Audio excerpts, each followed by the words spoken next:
प्रभु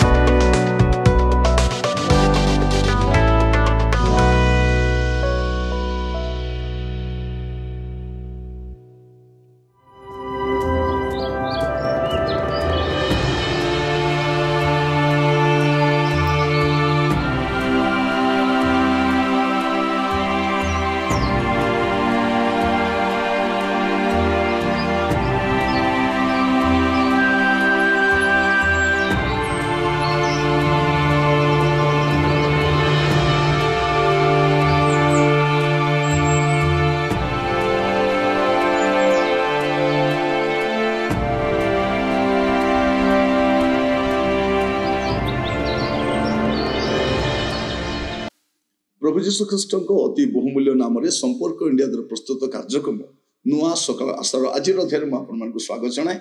प्रभु आपण प्रत्येक को बाहुल्य रूपे आशीर्वाद करंतु। आज जो प्रसंग आलोचना करबा आलोच्य प्रसंग होछि गर्वी पाई छोट परामर्श। गर्वी पाई छोट परामर्श।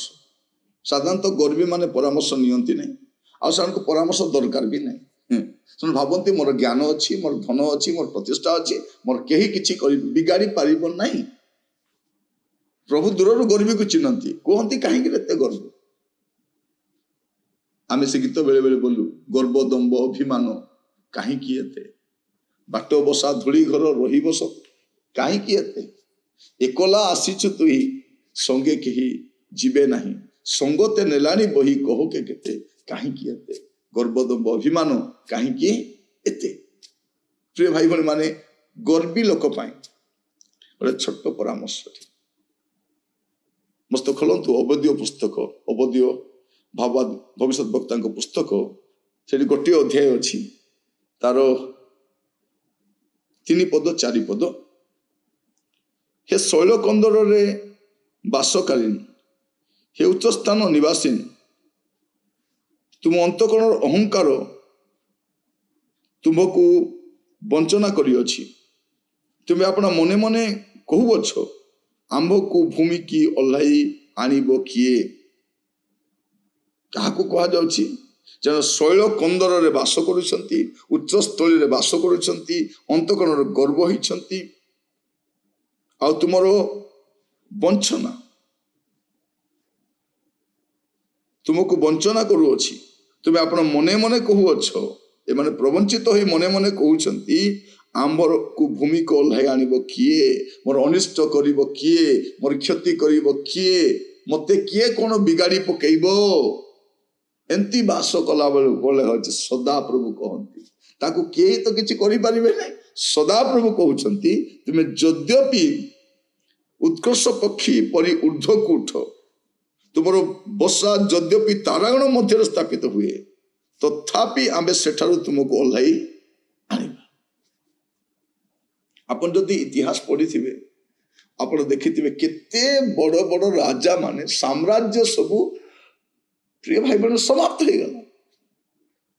आपण देखिबे हमर बैंड बाजार जो पिंदी बुलुचंती एटा इंग्लैंड रो वाइसरॉय माने पिंदीबा ड्रेस एटा सेमान को ड्रेस एटा हमर बैंड बाजा वाला पिंदी बुलुचंती तागर जो ड्रेस गेटअप देखिबा भाबे एगुडा कोन पिंधुचंती एटा सेमान को ड्रेस गुडा जेमान को सूर्य के अस्त हेबो नै बोली कहउतिले सरकार समाप्त अनेक दिग्विजय सम्राट माने को दिगरे पलेले जणा पडो नै एते गर्व सेमान को स्टैच्यू ऊपर काउ बसी थाउची कुकुर जाई परिश्रा करूची केही पचारू नांती एबे आपण को विषय को गर्व करू गर्वी पे गोटे परामर्श समय थाउ थाउ बेल थाउ थाउ गर्व तार सर्वनाश करने पूर्व कारण लेखा जाए से भावुँ मोर कहीं किसी करें आप देखो शासनकर्ता मान को भी देखो मंत्री मान को देखो केमिति कथा होचन से कथबार्ता देखी जो माने गणतंत्र लोक मान भोट रो दयारे आसी लोक माने भोट देले से अस्तित्व कौन अच्छी हजि जीवे अनेक मंत्री माने हजि गले कहीं चिन्हती भी ना आज गर्व धन टिके आसिले गर्व प्रतिष्ठा आसिले गर्व गाड़ी चढ़ी गर्व रे जाउछु से गाड़ी आगरे कौन हम क्या जाना जो घर को नहीं गर्व करुला आज बंधा पड़ी अनेक विराट विराट घर ताला पड़ी रही कहीं ना गर्व ଜମିବାଡ଼ିର ଗର୍ବ, ଶିକ୍ଷାର ଗର୍ବ, ସୌନ୍ଦର୍ଯ୍ୟର ଗର୍ବ। ଗର୍ବୀ ପାଇଁ ଗୋଟେ ପରାମର୍ଶ। ଆପଣ ହୁଏତ ଭାବୁଛନ୍ତି ମୋର କେହି କିଛି କରିପାରିବନି, ମୋର କେହି ବିଗାଡ଼ି ପାରିବନି, ମୋର କୌଣସି କ୍ଷତି କେହି କରିପାରିବନି। ହୁଏତ ଏଇଟା ଆପଣ ଭାବୁଛନ୍ତି, କିନ୍ତୁ ଆପଣଙ୍କ ପାଇଁ ଗୋଟେ ପରାମର୍ଶ କ'ଣ ଅଟେ? ଗୋଟେ ଛୋଟ ପରାମର୍ଶ ଏଇଟା କ'ଣ ଅଟେ ଯେ ଆପଣ ମନେ ରଖିଥାନ୍ତୁ, ଉତ୍କର୍ଷ ପକ୍ଷୀ ପରେ ଉର୍ଦ୍ଧ୍ୱକୁ ଉଠିଲେ ମଧ୍ୟ ପ୍ରଭୁ ଆପଣଙ୍କୁ ତଳକୁ ଘୋଷାଣି ଆଣିବେ, ଆପଣଙ୍କୁ ବିଚାର କରିବେ। ତେଣୁ ଆପଣ ବେଳ ଥାଉ ଥାଉ, ସମୟ ଥାଉ ଥାଉ, ସୁଯୋଗ ଥାଉ ଥାଉ ବୁଝିଗଲେ ଭଲ। ଏଇଟା ଗର୍ବୀ ପାଇଁ ଗୋଟେ ପରାମର୍ଶ। ଆପଣଙ୍କର ଗ୍ରାମରେ ଦେଖନ୍ତୁ ଅନେକ ଗର୍ବୀ ଲୋକମାନେ ଥିଲେ। କାହାନ୍ତି ସେମାନେ? ସେମାନଙ୍କ ଶିକ୍ଷାର ଗର୍ବ, ସେମାନଙ୍କ ସୌନ୍ଦର୍ଯ୍ୟତାର ଗର୍ବ, ସେମାନଙ୍କ ଧନର ଗର୍ବ, ସେମାନଙ୍କ ଜମିର ଗର୍ବ। ଆପଣ ଅଭିଷେକକୁ ନେଇ ବି ଗର୍ବ କରିପାରିବେନି। ଅଭିଷେକ ଆପଣଙ୍କ ପୈତୃକ ସମ୍ପତ୍ତି ନାହିଁ। ପବିତ୍ର ଥିବା ପର୍ଯ୍ୟନ୍ତ ଅଭିଷେକ ଥିବ ନା, ଅଭିଷେକ ବି ପଳେଇବ। ଅନେକ ଲୋକ ଡାଇରେକ୍ଟର ବୋଲି ଗର୍ବ କରୁଥିଲେ। କାହିଁ କୁଆଡ଼େ ଗଲା ଡାଇରେକ୍ଟର? ସେଇଟା କୁଆଡ଼େ ଗଲା ଡାଇରେକ୍ଟର? ଆପଣ କେହି ଚିହ୍ନିବେ ବି ନାହିଁ। ମୁଁ ବ୍ୟାଙ୍କ ମ୍ୟାନେଜର, ମୁଁ ଆଇଏଏସ୍ ଅଫିସର, ମୁଁ ଡକ୍ଟର, ମୁଁ ଅମୁକ, ମୁଁ ସମୁକ, କେହି ପଚାରିବେ ନାହିଁ। ଏ ଭିଡ଼ ଭିତରେ ଆପଣ ହଜିଯିବେ। ଗର୍ବୀ ପାଇଁ ପରାମର୍ଶ, ବେଳ ଥାଉ ଥାଉ ନିଜକୁ ନମ୍ର କରନ୍ତୁ। ପ୍ରଭୁ ନମ୍ର ଲୋକମାନଙ୍କ ସଙ୍ଗୀ ହୁଅନ୍ତି। ଆଜି ଆପଣଙ୍କୁ ଉନ୍ନତ କରିବା ପାଇଁ, ନମ୍ର କରିବା ପାଇଁ ଶିଖନ୍ତୁ। ନଚେତ୍ ଆପଣ ଭାବି ବସୁଥିବେ ମୋର କେହି କିଛି, କାରଣ ମୁଁ ଉଚ୍ଚ ସ୍ଥଳୀରେ ଅଛି, ମୁଁ ଉଚ୍ଚ ପଦରେ ଅଛି, କେହି ଆଣିପାରିବେନି। ସଦାପ୍ରଭୁ କହୁଛନ୍ତି ଏଇଟା ନୁହେଁ, ଜଗତର ତୁମ ସ୍ଥାପିତ ସ୍ଥାନ ନୁହେଁ, ଯଦ୍ୟପି ତୁମେ ତାରାଗଣ ମଧ୍ୟରେ ସୁଦ୍ଧା ବସା କରିବ, ସେଇଠୁ ମୁଁ ତୁମକୁ ଆଣି ବିଚାର କରିବି। ମାନେ ଭାବି ଦେଖନ୍ତୁ, ଗର୍ବୀ ଲୋକ ଜାଣନ୍ତି ନାହିଁ, କାରଣ ଗର୍ବ ତାକୁ ଅନ୍ଧ କରିଦିଏ। ଆପଣ ସେ ରଙ୍ଗୀନ ଚଷମାକୁ କାଢ଼ନ୍ତୁ, ସବୁ ସମାନ ଦେଖାଯିବ। ଆପଣ ପଇସା ଆସିଲେ ଆମେ ନିଜ ପରିବାରକୁ ଚିହ୍ନି ପାରୁନାହୁଁ, ବନ୍ଧୁବର୍ଗକୁ ଚିହ୍ନି ପାରୁନାହୁଁ। ଆପଣ ବି ଦିନେ ରାସ୍ତାରେ ଚାଲିବେ। ତେଣୁ ବେଳ ଥାଉ ଥାଉ, ସମୟ ଥାଉ ଥାଉ ଆମେ କ'ଣ କରିବା ଦରକାର? ଆମ ଜୀବନକୁ ଆମେ ସମୀକ୍ଷା କରିବା ଦରକାର ଯେ ମୋ ଭିତରେ କିଛି ଗର୍ବ ଅଛି କି? ଗର୍ବ ଅଛି? ଯେଉଁମାନେ ସୌନ୍ଦର୍ଯ୍ୟକୁ ନେଇ ଗର୍ବ କରୁଥିଲେ, ସେ ସୌନ୍ଦର୍ଯ୍ୟ ଗଲା କୁଆଡ଼େ? ଦାନ୍ତକୁ ନେଇ ଗର୍ବ କରୁଥିଲେ, ସେ ଦାନ୍ତ ଫାନ୍ତ ଝଡ଼ିଗଲା। ଚୁଟିକୁ ନେଇ ଗର୍ବ କରୁଥିଲେ, ଚୁଟି ମଧ୍ୟ ପୁରା ମୂଷା ଲାଙ୍ଗୁଡ଼ ଭଳିଆ ହେଇଯାଇଛି। କିଛି ନାହିଁ।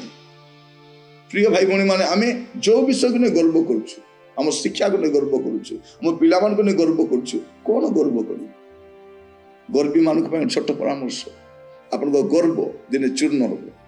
ତେଣୁ ଆଜି ଯଥା ସମୟରେ ନିଜକୁ ନମ୍ର କରନ୍ତୁ, ପ୍ରଭୁଙ୍କ କ୍ଷେତ୍ରରେ ଫେରି ଆସନ୍ତୁ, ପ୍ରଭୁ ସାହାଯ୍ୟ କରିବେ। ନଚେତ୍ ବିଚାର କରିବା ପାଇଁ ତ ପ୍ରଭୁ ଅଛନ୍ତି। ଆଜି ଯଦି ନିଜର ବିଚାର ଆମେ କରିବା, ଆମର ବିଚାର କେହି କରିବେନି।